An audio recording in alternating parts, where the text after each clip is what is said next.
All right, good morning, afternoon, or evening. How you doing? Welcome back to Mr. Morrow's Algebra class. Today we're going to be talking about 3-1, the rectangular coordinate system, and equations in two variables. Basically, that means that we're going to be dealing with the coordinate system, which we'll talk about now in a second, and we're also going to be dealing with equations that have two variables, okay? Two variables. In particular, x and y. Before we really learn how to do this, I got to show you the nuts and bolts. What is a coordinate plane or system? First of all, real quick history side note. This was invented by this guy called Descartes. Okay, Descartes, Descartes. He was French. He was a French theologian and mathematician. The legend has it that he was lying down in bed. He was looking up at the ceiling. Okay, back then they didn't have a lot of entertainment like TV, YouTube, all that good stuff. They didn't have phones and iPads. So they were kind of bored. So he was looking up at the ceiling and he saw a fly going from one point in the ceiling to another point in the ceiling. So I guess he had nothing to do that day. So he created this X and Y axis from supposedly a fly's movement. That's the legend. That's what they say. So pretty cool. Because of that, though, we're able to draw lines, graph parabolas, conic sections, quadratics, I mean, all sorts of different things. We can make bridges because of this, and roads and maps because of this. So it was a really, really important discovery and invention. Now, let's talk about what this is. The rectangular coordinate system deals with an x-axis and a y-axis. The x-axis, guys, is called the input or the independent variable or the domain. I'm sure you've heard those words before. Whenever we're talking about the x-axis, we're talking about the x values. And the x values are the input, the independent variable, and the domain. Those are the names used for the x values. They're the independent variable because they can be anything they want. Independent means that it depends on nothing. Now the y. The y is the output. Okay, that's going to be the answer once you plug in the x value. So it's the output or the dependent value or variable or the range. So it is dependent on x. Y depends on x values. Okay? They depend on the x values. So x is independent, y is dependent. How do you remember the x and y axis? I like to think of the beach. When you go to the beach and you look out at the beach and you're at the edge of the beach, you're on the sand and you look out, don't you see the horizon, guys? And isn't the horizon horizontal like that? That's how I remember that x is horizontal. That's how I remember horizontal. I think of horizon. The horizon is just flat like that, right? It's going left to right or east to west. All right. That's the x-axis, the horizontal. I remember horizontal by the horizon. The opposite of horizontal is vertical. Vertical goes up and down, like a column holding up a ceiling or a roof, okay? So horizontal is the x-axis, vertical is the y-axis. Now, where they both meet, where the x-axis and y-axis both meet, that's called the origin. And the value of the origin is 0, 0. Okay? Whenever you write a point on an x and y axis on a coordinate system, you're writing what's called an ordered pair. It's called an ordered pair because it's in alphabetical order. X comes before Y in the alphabet, so therefore, an ordered pair will always be the X value, comma, the Y value. So for example, this blue point that I have right here, okay, that blue point is 4, 3. How did they come up with that, Mr. Morrow? Well, check it out. This is 1, this is 2, this is 3, this is 4. So on my X side, the location is 4. And then I went up to 1, 2, 3 on the Y side. So it's 4, 3. Why is the origin 0, 0? Because the X value here is 0. The Y value here is 0. So 0, 0. X value, comma, Y value. That's how you write points or ordered pairs on a coordinate system. That makes sense so far? Nice and easy, right? Okay, remember, the domain and the range. The domain belongs to the x-axis, and it is all possible x values. They are the input values. Just remember this, because we're going to use this concept in a second. Those are the input values. Range is all the possible y values. Those are the output values. Input is the independent. I can input whatever I want. Output is dependent. It depends on the function that we're dealing with. It depends on the x value. Okay. More on this xy or coordinate or rectangular system, or it's also known as the Cartesian plane. If you ever see this, the Cartesian plane. It's called Cartesian, again, named after Descartes. Again, Descartes. Okay? Descartes. He came up with the Cartesian plane. It's also known as the xy axis. It's also known as a rectangular plane. It's also known as the coordinate plane.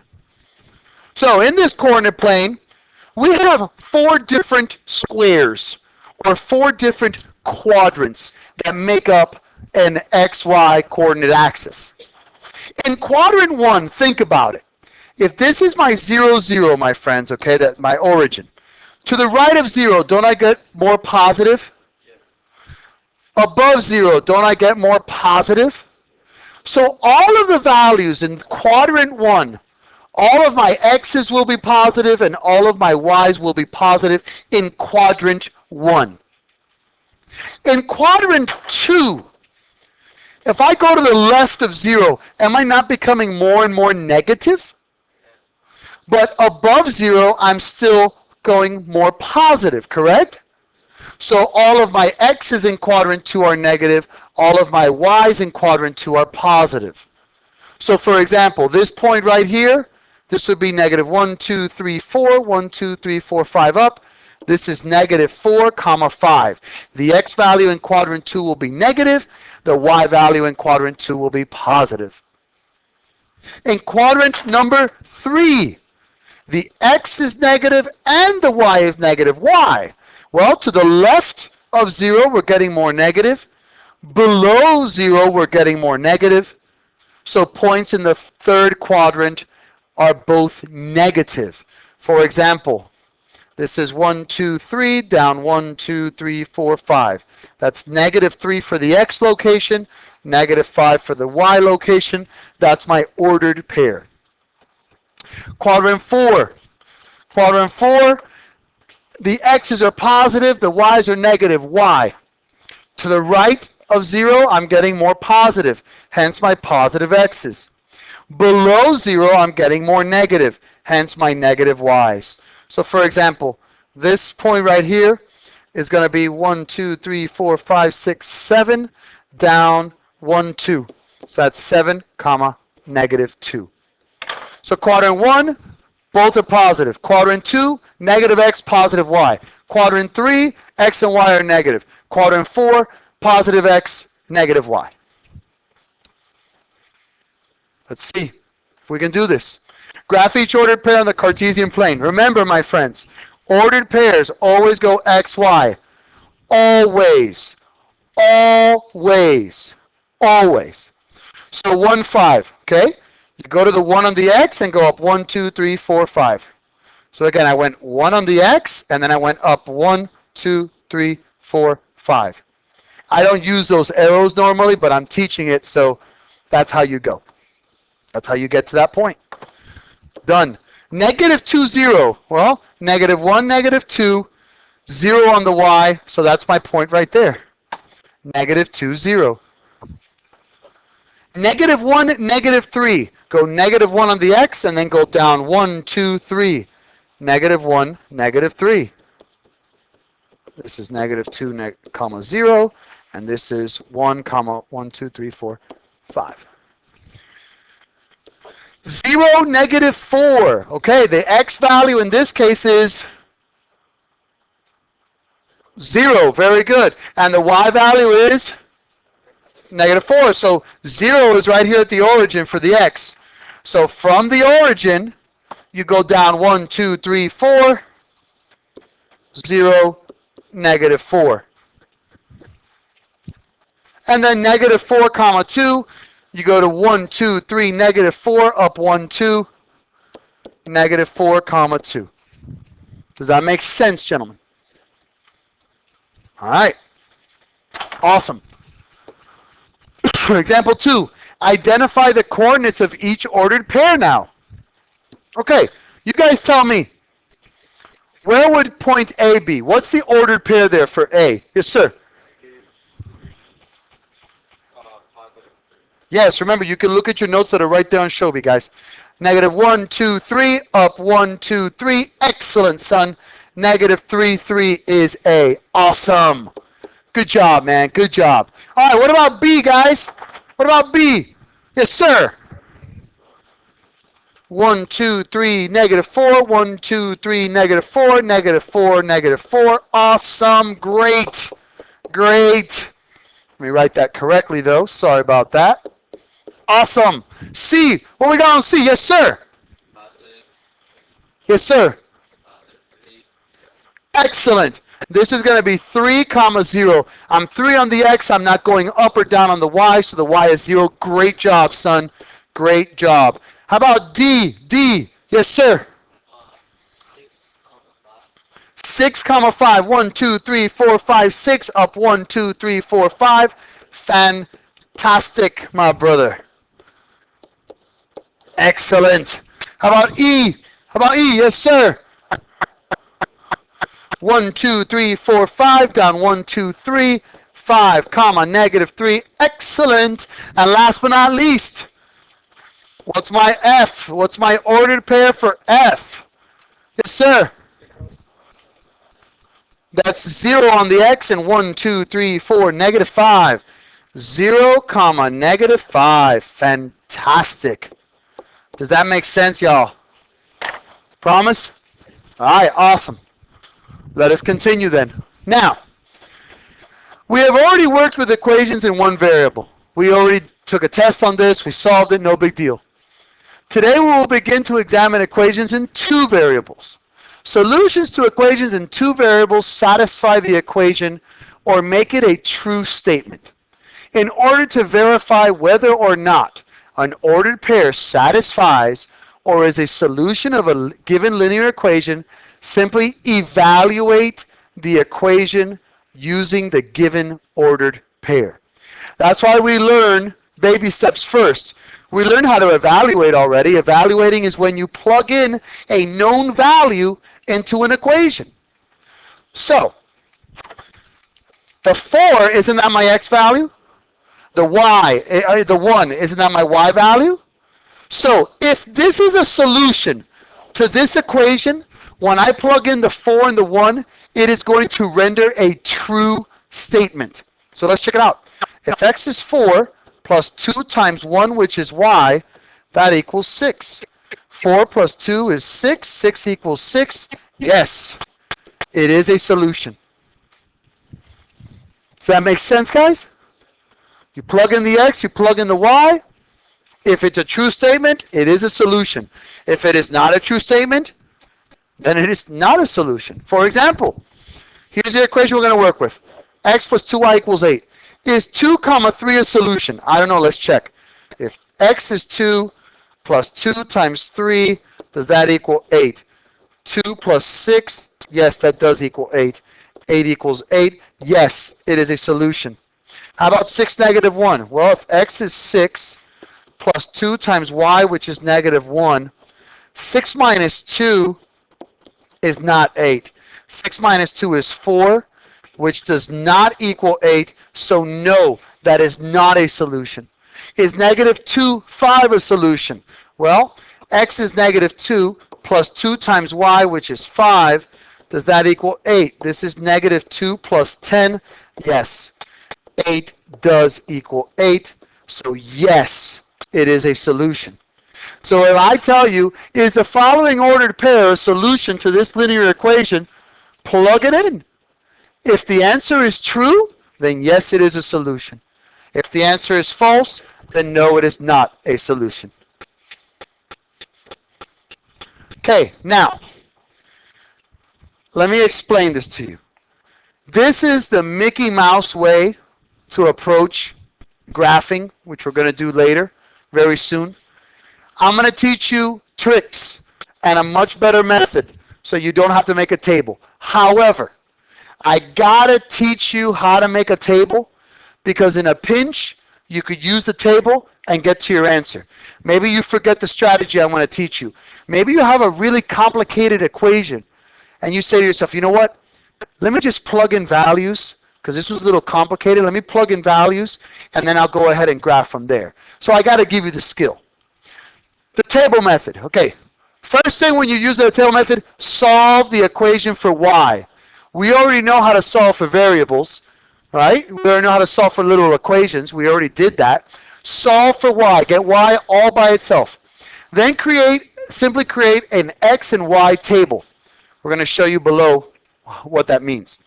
And then choose values for x. Remember, you can choose the x values because they are the independent variable. X can be anything it wants. Then evaluate the function for the values of x that you have chosen. I like to use the Morrow 5. I call it the Morrow 5 because I'm Mr. Morrow. And I like to use the easiest numbers. So what do I use? -2, -1, 0, 1, and 2. Done.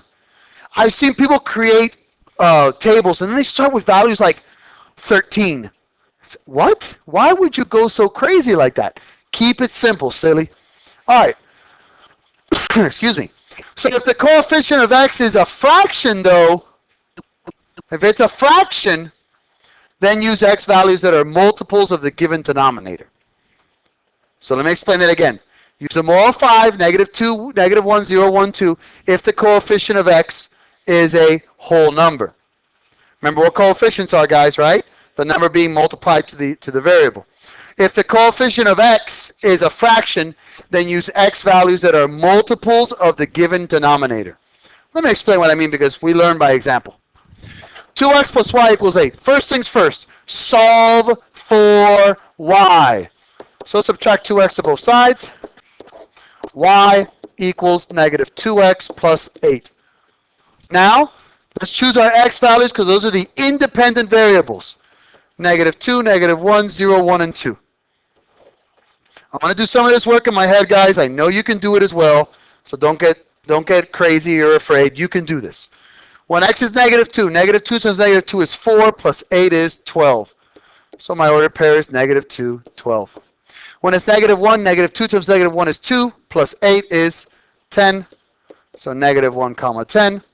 0, -2 times 0 is 0, plus 8 is 8. So when x is 0, y is 8. 1, -2 times 1 is -2, plus 8 is 6. So 1, comma 6.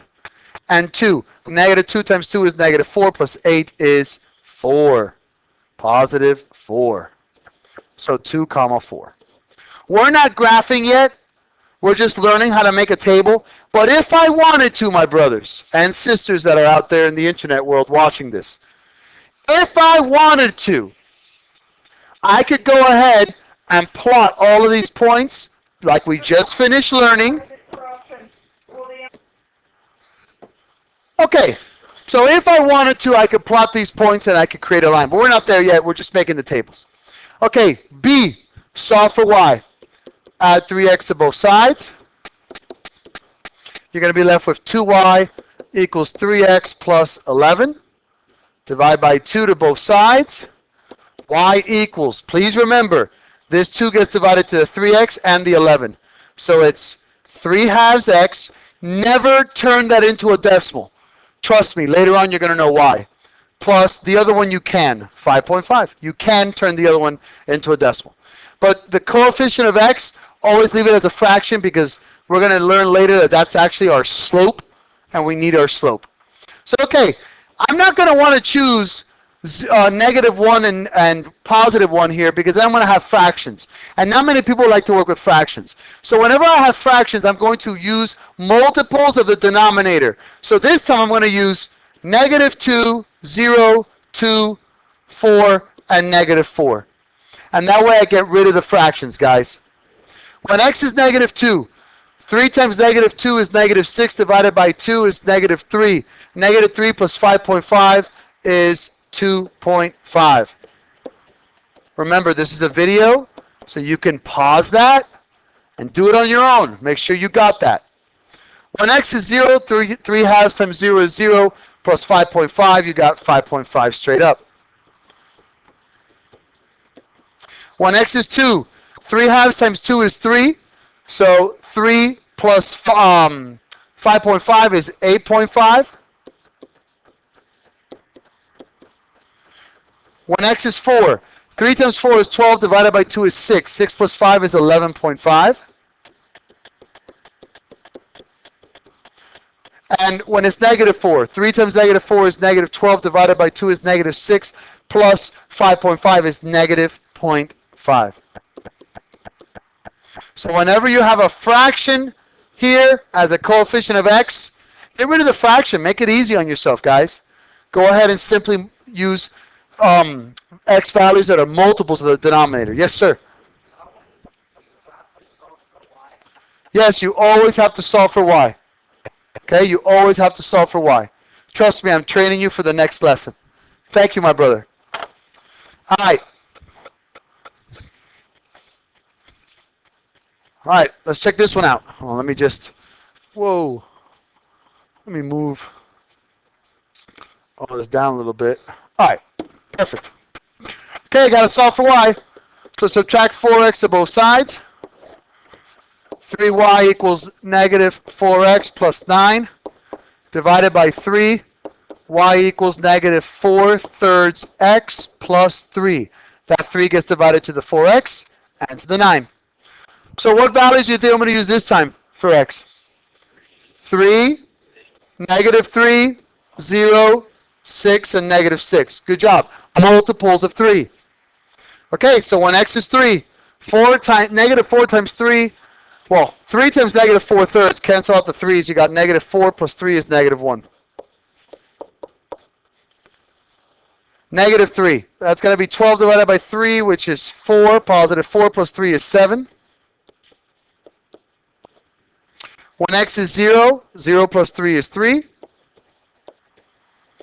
When x is 6, 4 times negative 6 is negative 24, divided by 3 is negative 8, plus 3 is negative 5. And when x is negative 6 times negative 4 is 24. 24 divided by 8, by 3 is 8. 8 plus 3 is 11. And then sometimes, like in example D, they give it to you nice and easy. It's already solved for y.